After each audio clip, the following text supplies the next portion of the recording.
বন্ধুরা, বেগুন ভর্তা হবে। আমি সামান্য জল দিয়েছি, তার মধ্যে বেগুনগুলোকে দিয়ে এবার লবণ দেব। লবণ না দিলেও পরে দিলেও হবে, এটা ঢাকা দিয়ে দিতে হবে, ঠিক আছে। একটু লবণ দিয়ে দিচ্ছি, তাহলে কি সিদ্ধটা তাড়াতাড়ি হয়ে যাবে।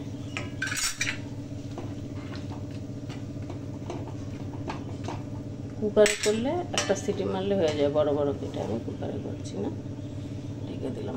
দেখুন বন্ধুরা, বেগুনটা কিন্তু একদমই ছুলে নিয়েছিলাম, আর সিদ্ধ করার পরে একদম অল্প হয়ে গেছে।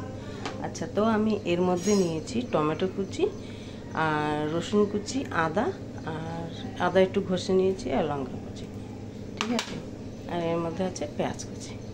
তো আমি কড়াইয়ে তেল গরম হয়ে গেছে, দেখুন একটু নতুন ধরনের বেগুন ভর্তা।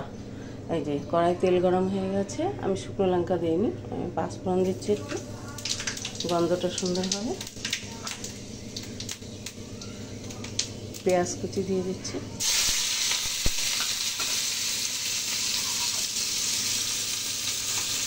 পেঁয়াজটা একটু লাল হবে বন্ধুরা। পেঁয়াজটা হালকা ব্রাউন হয়ে গেছে, তো এবার আমি এই যে এইগুলো সব দিয়ে দেবো একসাথে, ঠিক আছে।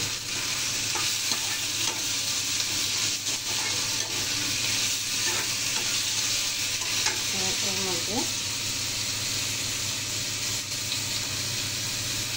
সামান্য হলুদ গুঁড়ো, সামান্য জিরার পাউডার,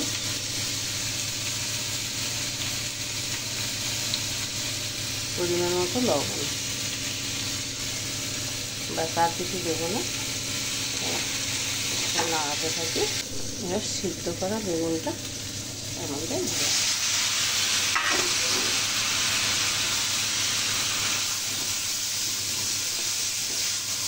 যদি আপনারা করে দেখবেন, না পুড়িয়ে বেগুনের ভর্তা রেডি।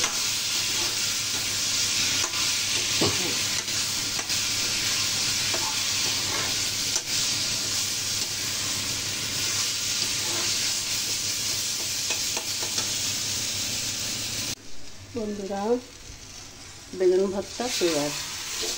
আপনারা, আমি কোনো কারণে গরম মশলা দিইনি আর লঙ্কার গুঁড়ো, তো আপনারা এর মধ্যে একটু লঙ্কার গুঁড়ো আর নামানোর সময় একটু গরম মশলা দেবেন। আর যা লাগে না, ঠিক আছে।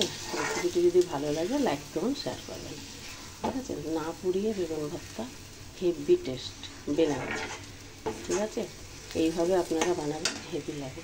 তো লাইক করুন, শেয়ার করবেন, ভুলবেন না। আগামী দিনে নতুন একটা রেসিপি নিয়ে আসবো, ঠিক আছে। ধন্যবাদ।